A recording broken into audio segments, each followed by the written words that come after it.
तो भाई जे प्रोनाउन की क्लास ये है और नाउन की क्लास आपने ले ली होगी। प्रोनाउन के सारे इंपॉर्टेंट पॉइंट्स इस वीडियो में आपको मिल जाएंगे। चैनल को सब्सक्राइब कर लेना, सेशन को लाइक करना पसंद आए तो आपको, ठीक है।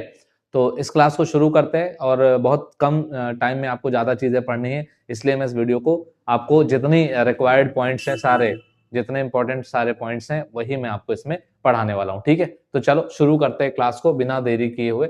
और अगर आपने प्रीवियस क्लास नहीं देखी है तो एक बार जाके पहले उसे देखो और कॉपी पेन लेके बैठना है। जैसे कि मैंने पहली क्लास में भी आपको बताया था कि आपको क्या करना है, कॉपी पेन लेके बैठना है। जो बातें आपको पता है वो ठीक है, जो बातें आपको पता नहीं है उसके लिए आप कॉपी पेन लेकर के अच्छे से चीजों को लिख लेना, ठीक है भाई। और टेलीग्राम चैनल को भी ज्वाइन कर लेना। चलो बात कर लेते हैं कि प्रोनाउन के जो रूल्स है जे एग्जाम के लिए, इंपॉर्टेंट रूल्स ओनली, ठीक है। अब ये जो रूल्स हैं वो कहीं ना कहीं आपको एसएससी के लिए भी जरूरी हैं और जे के लिए भी आपके लिए फोकस्ड रहेंगे। तो चलो आगे बात कर लेते हैं। सबसे पहला, प्रोनाउन के केसेस बहुत इंपॉर्टेंट है जो आपको पता होने चाहिए। अच्छा, सबसे पहली बात है कि प्रोनाउन क्या है। तो सर प्रोनाउन वो सारे वर्ड्स हैं जो नाउन के जगह पर आते हैं, यानी नाउन को क्या करते हैं, वो रिप्लेस करते हैं। बहुत आराम से बात आपको पता। अच्छा, प्रोनाउन के ना केसेस बहुत इंपॉर्टेंट हैं, यानी कि अगर हम बात करते हैं रूल्स की तो आप पाएंगे कि सबसे पहला केस जो हमारा है उसको हम सब्जेक्टिव केस बोलते हैं। सब्जेक्ट केस यानी सब्जेक्टिव केस होता है, सब्जेक्टिव केस होती है वो। इसमें क्या होता है, आई वी ही शी दे ये सारे आते हैं, यू भी है इसमें, ठीक है, इट भी आएगा आपका, ठीक है। So I you we they he she it ये सारे आपके क्या आ जाते हैं, सब्जेक्टिव केस आ जाते हैं। ऐसे आपके ऑब्जेक्टिव केस होते हैं, आई का मी, वी का ही का हिम, शी का हर, दे का देम, यू का यू ही रहता और इट का इट ही रहता है, ठीक है। यानी इनके तो सब्जेक्टिव केसेस क्या है, सेम रहते हैं। अच्छा सर, अब अगर हम बात करें कि रूल क्या है, तो decide case by removing the other noun, ठीक है। तो वहां से आपको क्या सीखना होता है कि जो केसेस होते हैं उनको क्या करते हैं, दूसरे नाउन को अगर हटाएंगे तो आपको पता चल जाएगा कौन सा केस आएगा। अब यहाँ पे अगर आप देखेंगे कि he gave me, he gave a gift to, अब टू आपने दिया तो टू के बाद यहाँ पे राम है और यहाँ पर क्या आ जाएगा, क्या आएगा, यहाँ पर क्या आएगा, तो आप बोलेंगे यहाँ पे किसी का नाम हो सकता था, वो अपना नाम लिख सकता था, लेकिन वहां पे कौन सा केस आएगा, तो आप बोलोगे यहाँ पे ऑब्जेक्टिव केस आएगा। क्यों आएगा, क्योंकि काम कौन कर रहा है देने का, वो सब्जेक्ट कौन है, वो ही है, लेकिन जिनको मिल रहा है वो ऑब्जेक्ट है। कौन कौन से, एक तो राम है और एक मैं हूं, तो ऑब्जेक्टिव केस यहाँ पर इस्तेमाल होगा, ठीक है। चलो आगे बढ़े, आगे बात कर लेते हैं कि इनका इस्तेमाल और कहां कहां होता है। अच्छा, इससे पहले एक छोटी सी बात मैं आपको और बता देना चाहता हूं। अगर आपको केसेस नहीं आते तो थोड़ी सी बात मैं आपको यहाँ सिखाना चाहूंगा केसेस के बारे में, ठीक है।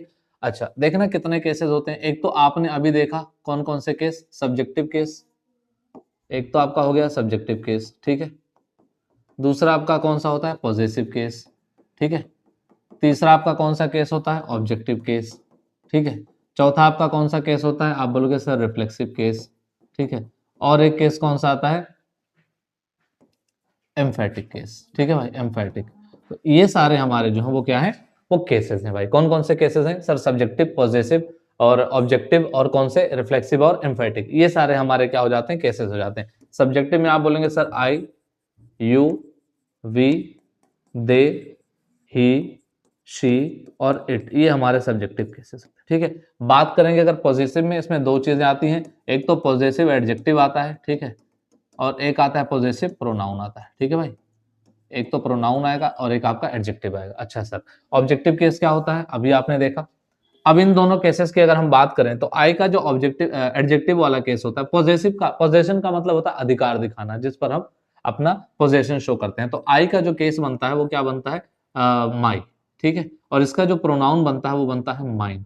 तो आप याद रखना भाई, ठीक है। आपने गाना सुना होगा हाउसफुल सीरीज का, ओ गर्ल्स यू माइन, तेरे इश्क में हद से गुजर जाऊं तो झूठ कहे तो मर जाऊं, ओ गर्ल्स यू माइन। माइन जो है वो प्रोनाउन है, तो उसके बाद गर्ल्स नहीं यूज कर सकते हैं, इसीलिए गर्ल्स को पहले ही यूज कर लिया, ओ गर्ल्स यू आर माइन, क्योंकि माइन प्रोनाउन है, उसी पे सेंटेंस खत्म हो जाएगा, क्योंकि वो आता है नाउन को हटाने के लिए, ठीक है। तो आप क्या है, लेकिन माई क्या है, एडजेक्टिव है, तो माई कभी अकेले नहीं आएगा। एडजेक्टिव किसके लिए आता है, नाउन या प्रोनाउन को क्वालिफाई करने के लिए। तो माई के साथ आप हमेशा एक सब्जेक्ट देखोगे, जैसे my friend, my brother, my sister, ऐसे ही। सिमिलरली यू का हो जाता है योर, और यहाँ पे उसका प्रोनाउन क्या होता है, आप बोलेंगे सर योर्स। अच्छा सर, वी का क्या हो जाता है, आर, यानी हमारा, यहाँ पे क्या हो जाता है, आर्स। सर यहाँ पे क्या हो जाएगा, दे का क्या हो जाएगा, दे का हो जाता है देर, देर, और यहाँ पे क्या हो जाएगा, देयर्स, ठीक है। ऐसे ही यहाँ पर बात करोगे, ही का क्या हो जाता है, हिज, और यहाँ पे भी क्या रहता है, हिज। दोनों केसेस यहाँ पे सेम है। शी का यहाँ पे हो जाता है हर, और यहाँ पे क्या हो जाता है, हर्स, ये ध्यान रखना। इट का यहाँ पे केस होता है इट्स, और इसका यहाँ पे कोई केस नहीं है। अच्छा सर, ऑब्जेक्टिव केस आपने अभी देख लिया, आई का क्या हो जाता है, तो सर आई का मी हो जाता है, यू का क्या रहता है, यू का यू ही रहता है, वी का क्या हो जाता है, वी का अस हो जाता है, इसका मतलब होता है हमें, दे का क्या हो जाता है, देम यानी उनको, ठीक है, ही का क्या हो जाता है, हिम मतलब उसे, शी का क्या हो जाता है, हर मतलब उसे, इट का क्या रहता है, इट ही रहता है, ठीक है। ये रिफ्लेक्सिव और एम्फेटिक जो केसेस हैं इनके बारे में मैं आगे स्लाइड में आपको पढ़ाऊंगा, बट फिलहाल आप ये समझ लो कि रिफ्लेक्सिव प्रोनाउन कौन से होते हैं और एम्फेटिक कौन से होते हैं, इस पर मैं अभी आपको बस ये बताना चाहता हूं, छोटी सी बात, बाकी इसी में आगे स्लाइड में आप पढ़ेंगे क्या कि सर रिफ्लेक्सिव और एम्फेटिक प्रोनाउन जो होते हैं वो या तो सेल्फ से बनते हैं, किसमें जोड़ करके, तो ज्यादातर आपको पॉजिटिव एडजेक्टिव में, ठीक है, और या फिर आपको ये ऑब्जेक्टिव में, इसमें ही सेल्फ या फिर सेल्व्स जोड़ करके ये क्या बना लेते हैं, रिफ्लेक्सिव और एम्फेटिक, और इनमें डिफरेंस क्या होता है इस पर आगे बात करते हैं। तो उम्मीद करता हूं आपको इतनी सी बात क्या आ गई होगी, सर इतनी सी बात हमें क्या आ गई, समझ में आ गई, ठीक है।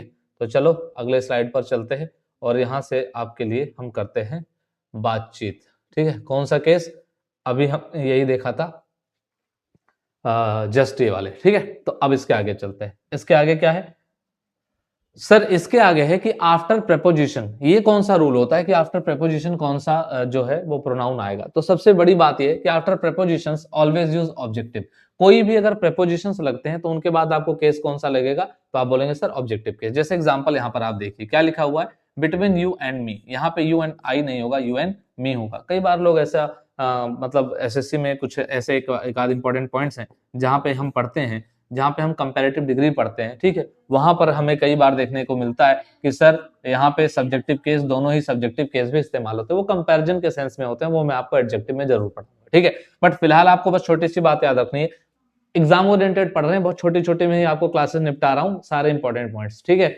एकदम डेप्थ में जाकर अगर आपको पढ़ना है कि सर हमको बिल्कुल फाउंडेशन मतलब एकदम, ठीक है, फाउंडेशन से एकदम पढ़ना है फाउंडेशन के लिए, तो इसके लिए आप मेरे को इस नंबर पर आप मुझे मैसेज कर सकते हैं, ठीक है। व्हाट्सएप भी अवेलेबल है या फिर आप टेलीग्राम, दोनों में से किसी पे भी मैसेज कर सकते हैं कि सर हमें स्पेशली फाउंडेशन बैच चाहिए, एकदम शुरू से इंग्लिश सीखनी है, मतलब एकदम बेसिक से इंग्लिश सीखनी है, ठीक है, फर्स्ट क्लास से सीखनी है, और कुछ जितना भी टाइम लगे 2 से 3 महीने में आपका इंग्लिश कंप्लीट हो जाएगा। यही आपको पूरे मतलब किसी भी एग्जाम के लिए अगर आपको पढ़ना है तो 3 महीने में लगभग आपकी इंग्लिश कंप्लीट हो जाएगी, ठीक है। इतना ही आपको पढ़ना रहेगा। उस बैच की फीस उस बहुत क्या रहेगी, इतनी कम रहेगी, आप आराम से पे कर पाओगे, पढ़ पाओगे, ठीक है। चलो बाकी आप सभी अगर बोलेंगे कि नहीं सर फाउंडेशन बैच लेकर के आ जाओ, जिसको भी पढ़नी है, अगर ढेर सारे लोग मेरे से रिक्वेस्ट करते हैं कि फाउंडेशन बैच लेकर के आइए, ठीक है, और एक मिनिमम फीस उसकी क्या रखी जानी चाहिए, अगर आप खुद ही रेकमेंड करेंगे, है ना, क्योंकि मैं बहुत ज्यादा अभी मतलब परेशान नहीं करना चाहता बच्चों को फीस के लिए बहुत ज्यादा, ठीक है। तो आप लोग बता देना जैसा भी रहेगा, मैं उसका ध्यान रखूंगा, ठीक है। चलो तो यहाँ पे आपको क्या ध्यान रखना है कि बिटवीन यू एंड मी, अब बिटवीन क्या है सर, बिटवीन एक क्या है, प्रेपोजिशन है, तो बिटवीन यू और मी, पर सर यहाँ पे तो सब्जेक्टिव केस यूज हुआ है, भैया ये सब्जेक्टिव केस नहीं है, यू का सब्जेक्टिव और ऑब्जेक्टिव दोनों केस क्या है, सेम ही है, ठीक है। समझ में आ गई बात। तो आपको क्या दिखेगा कि ऑब्जेक्टिव केस और यू का दोनों ही सेम ही है, सब्जेक्टिव भी और ऑब्जेक्टिव भी। तो यहाँ पे आप पाओगे कि यू एंड मी दोनों ऑब्जेक्टिव केसेस। अच्छा sir between you and I होगा, नहीं होगा, तो सर ये भी क्या, ये भी ऑब्जेक्टिव केस ही, ठीक है। तो बिटवीन एक प्रेपोजिशन, उसके बाद आप, ठीक है, जैसे अगर कोई बोलता है she wants to meet, she wants to meet, अब किससे मिलना चाहती है, मी या फिर आई, किससे होगी बताना भैया, कमेंट बॉक्स में बता देना, ठीक है। चलो आगे अगला जो पॉइंट हम पढ़ने वाले हैं दैट इज रिफ्लेक्सिव प्रोनाउन। अभी मैं आपको बता रहा था रिफ्लेक्सिव प्रोनाउन, इसके आगे क्या हमारे पास एम्फेटिक दिया गया है, हाँ एम्फेटिक दिया गया है, ठीक है।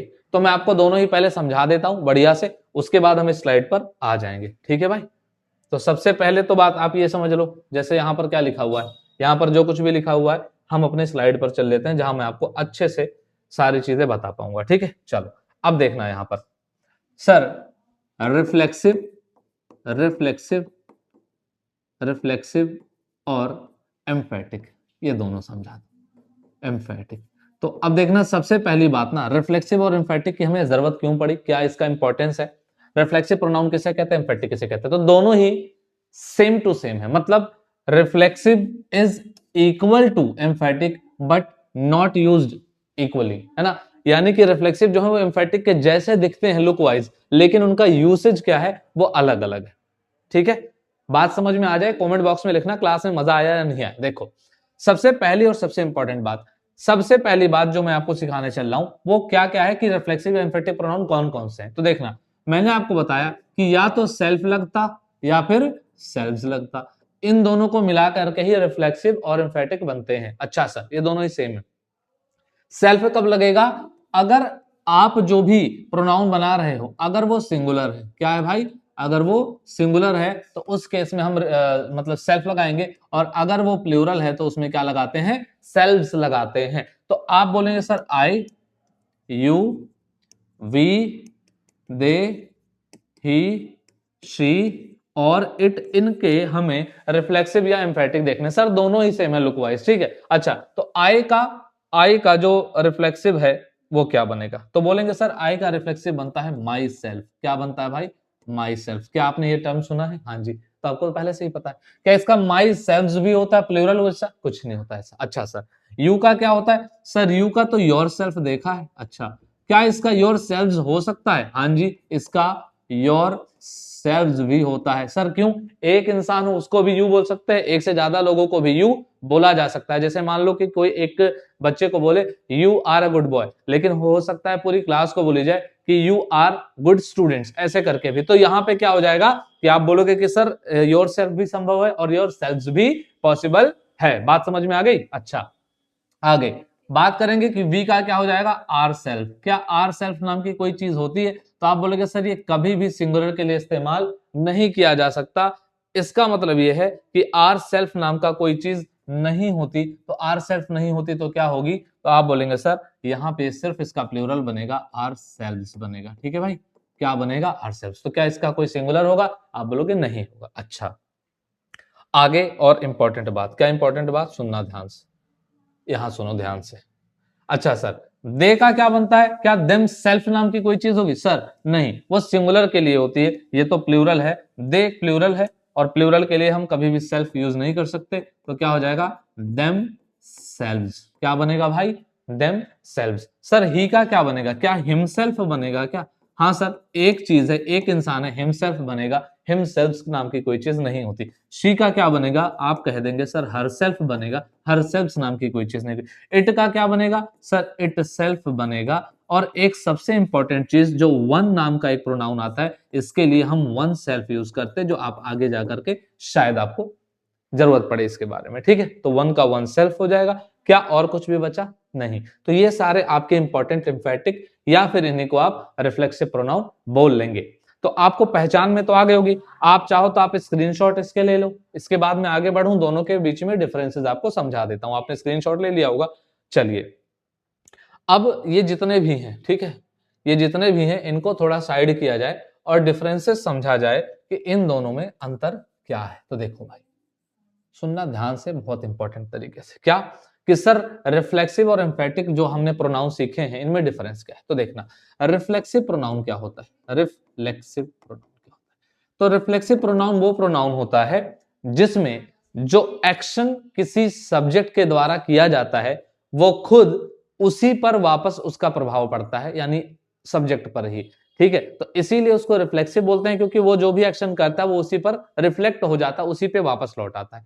अब मैं आगे बढ़ूंगा और आपको समझाता हूं क्या है। जैसे एक एग्जांपल ले लेते हैं, जैसे मान लो किसी ने बोला, आपने वो वाली कहानी सुनी है जिसमें कुत्ता जाता है हड्डी लेकर कैसे मुंह में दबा के और कुएं में से झांकता है और देखता है कि उसकी रिफ्लेक्शन दिख रही है, और क्या करता है वो भौंकता है और हड्डी नीचे गिर जाती है। तो कुत्ते ने उसके अंदर, कुएं के अंदर किसको देखा होगा, खुद को। तो यहाँ पे जो सब्जेक्ट एक्शन करता है उसका जो इंपैक्ट है, यानी उसका जो रिटर्न है वो खुद उसी पर आ जाता है, इसीलिए वहां पर क्या लगाना पड़ता है, रिफ्लेक्सिव प्रोनाउन। अब एक एग्जांपल देता हूं, जैसे आप मान लो बच्चे रहे होंगे, ठीक है, तो क्या हमारे पास कोई ऐसी चीज है जो मैं लपेट के समझा सकूं, चलो कोई नहीं, आप ऐसे समझ लो, जैसे मान लो कि आप धागा ऐसे बांधते रहोगे और धागे में छोटे से ऐसे टुकड़ा ईंट का पत्थर का कुछ भी बांध के यूं सनम गेयर में जो कृष्ण जी बनते होगे ना, आप ऐसे करके टन से खुद ही को लगता था ना, तो क्या बोलते थे आप वहां पर, आप क्या कहते थे कि किसने मारा, खुद ही रहोगे तो खुद को ही तो मार रहे हो। तो हम ऐसा बोल सकते थे कि ही हिट, किसको मारा उसने, सर खुद को, ही हिट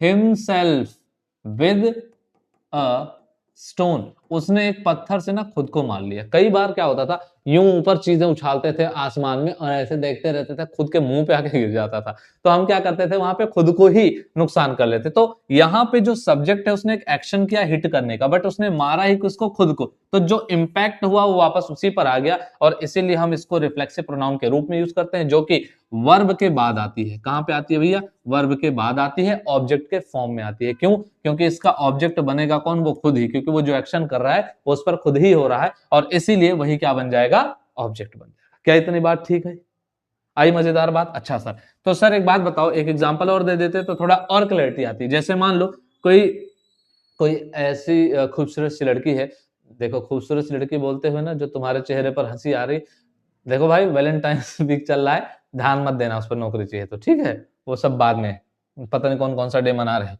देखो यहां ध्यान से, जैसे शी सॉ, उसने देखा, शी सॉ हर सेल्फ, उसने खुद को देखा, इनटू इनटू द वेल, कहां पर देखा, वेल के अंदर देखा, ठीक है।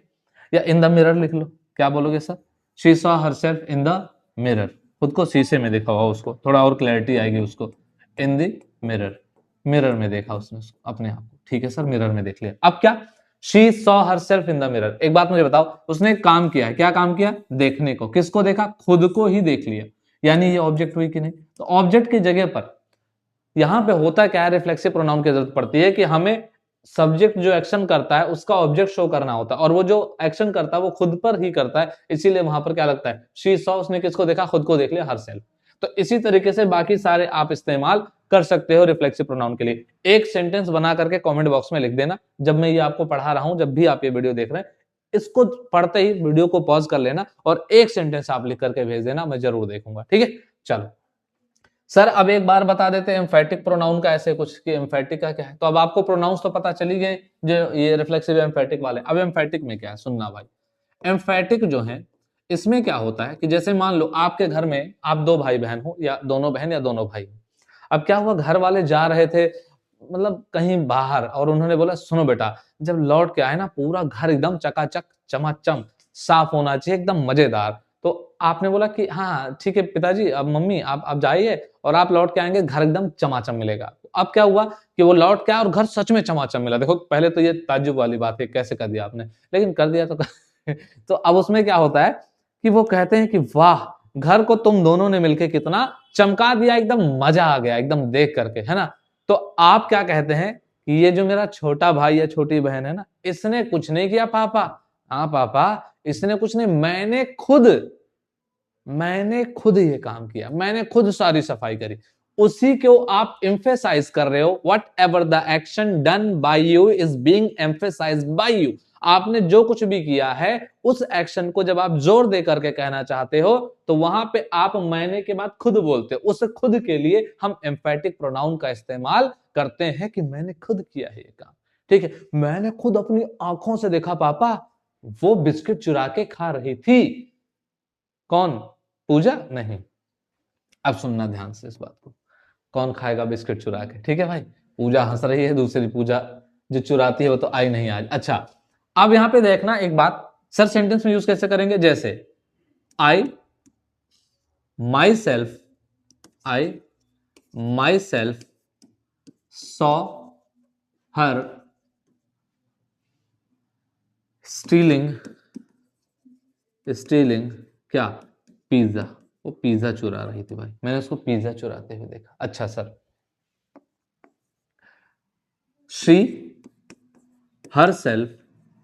She herself cleaned the whole house, पूरा घर उसने खुद साफ किया। अच्छा सर, ये जो माई सेल्फ या हर सेल्फ लिखा है, इसका पोजीशन क्या है। तो देखो, एक तो ये हो सकता है I myself saw her stealing pizza, या फिर इसको उठा के लास्ट में I saw her stealing pizza myself. लेकिन इसका जो सही पोजीशन है वो वर्ब से पहले का है। कहां पर है, वर्ब से पहले का। तो सर इन दोनों में डिफरेंस क्या है, तो आप देखोगे रिफ्लेक्सिव प्रोनाउन में ये वर्ब के बाद आता है, रिफ्लेक्सिव प्रोनाउन वर्ब के बाद आता है, और एम्फेटिक प्रोनाउन को हम वर्ब से पहले यूज कर रहे हैं, ठीक है। डिफरेंस तो आपको समझ में आ जाएगा, मीनिंग समझ में आ जाएगा कहां पे क्या इस्तेमाल हो रहा है।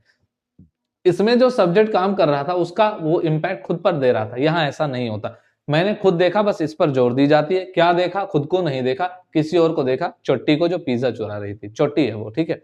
और उसने खुद घर को साफ किया, तो शी, अच्छा अगर आप यहां लिख देंगे शी क्लीन्ड हरसेल्फ, तो ये हो जाएगा उसने खुद को ही साफ कर लिया है। तो इसीलिए प्रोनाउन आपका जो चाहिए एम्फेटिक वाला वो इससे पहले चाहिए। ठीक है, चलो उम्मीद करता हूं आपको ये समझ में आया होगा। आगे बढ़े, तो हम कहां थे वहां पहुंच जाते हैं अब। चलो यहां पर, तो यहां पर आप देख रहे थे क्या कि सर रिफ्लेक्सिव जो हमारा प्रोनाउन है वो आपने पढ़ा दिया है। क्या है reflexive pronoun? Reflexive used when subject is equal to object, यानी जो सब्जेक्ट है वही ऑब्जेक्ट है, वही तो अपने ऊपर काम करता है। अच्छा सर, जैसे ही ब्लेम्ड हिमसेल्फ, उसने खुद को ब्लेम कर लिया। Please give myself a pen, देखो माई सेल्फ यहाँ पे इस्तेमाल नहीं कर सकते क्योंकि आप खुद को पेन नहीं दे रहे हैं, आप किसी से पेन मांग रहे हैं। सो प्लीज गिव मी, आप ऑब्जेक्ट है, ऑब्जेक्टिव केस आएगा। समझ में आ गई बात? अगर समझ में आ गई बात तो इतना बड़ा थम्स अप वहां पर आप बना देना, यस सर। चलो आगे बढ़ते हैं, आगे बढ़ेंगे। एम्फेटिक प्रोनाउन के रूल क्या है? देखो भाई, इनको देखो, ये कह रहे हैं मैंने खुद सारा काम किया है। ठीक है, मैंने खुद किया। आप इनकी वेशभूषा देखिए क्या खूबसूरत है ना। यूज्ड फॉर एम्फेसाइज ओनली, सिर्फ और सिर्फ एम्फेसाइज, जोर देने के लिए। Sentence remains correct if removed, मतलब एक छोटी सी बात और कि sentence remains correct if removed, यानी मान लो कि अगर एम्फेटिक प्रोनाउन को सेंटेंस में से हटा दिया जाए तो सेंटेंस में गलतियां नहीं हो सकती, मतलब सेंटेंस तब भी ठीक रहेगा।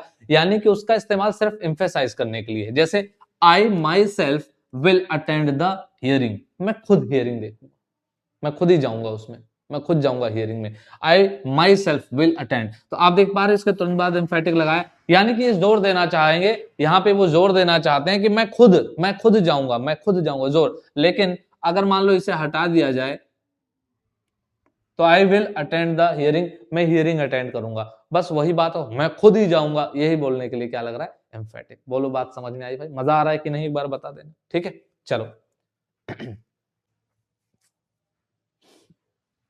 हु वर्सेस हुम में क्या है? तो सबसे पहली बात क्या है कि हु वर्ब का क्या होता है? सब्जेक्ट होता है। हुम ऑब्जेक्ट होता है, या फिर उसको हम प्रेपोजिशन भी कह सकते हैं। अच्छा सर, जैसे आप देखोगे हु आता है तो उसके बाद क्या आता है? वर्ब आएगा। जैसे हु नोज यू, तुम्हें कौन जानता है? हु कुक्स फूड, खाना कौन पकाता है? वो सब्जेक्ट का काम करता है। हुम ऑब्जेक्ट का काम करता है, ये एक्शन नहीं करता, एक्शन परफॉर्म होता है। जैसे द लॉयर हु आर्ग्यूड, वो लॉयर जिसने आर्ग्यू किया।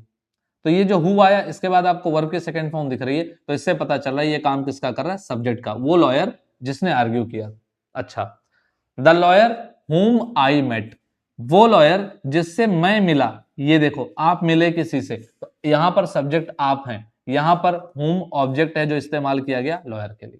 ठीक है, इतनी बात समझ में आई कि नहीं आई? तो अगर आप देखोगे तो हु के बाद डायरेक्ट वर्ब आ रहा है, जबकि हुम के बाद एक सब्जेक्ट आ रहा है और फिर वर्ब आ रहा है, यानी कि ये सब्जेक्ट नहीं है, क्योंकि अगर सब्जेक्ट होता है तो इसके तुरंत बाद क्या दिखता है आपको? वर्ब दिखता है। चलो आगे, आगे क्या है भाई? हुज, विच और दैट, ये काफी इंपॉर्टेंट है, काफी कंफ्यूजन लोगों को रहती है इसमें। देखो हुज तो पोजेशन शो करता है, whose notebook is this, whose pen is this है।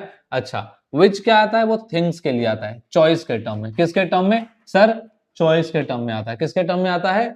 चॉइस के टर्म में आता है। अच्छा ठीक है, दैट पर्सन्स एंड थिंग्स, यानी कि वो चीजें जो पर्सन्स के लिए और थिंग्स के लिए आते हैं उसके लिए क्या लगाते हैं? दैट लगाते हैं। लेकिन एक छोटी मोटी बातें मैं आपको और समझा देना चाहता हूं, बस आपको याद दिलाऊंगा, क्योंकि रूल्स बहुत ज्यादा आपको मैं यहाँ पढ़ाने वाला नहीं हूं, फाउंडेशन के लिए मैंने आपको बता दी हैं चीजें। अच्छा सर, ये जो चॉइसेस की बात हो रही है, तो आपने देखा होगा आपकी क्वेश्चन में लिखा होता है which of the following, which of the following,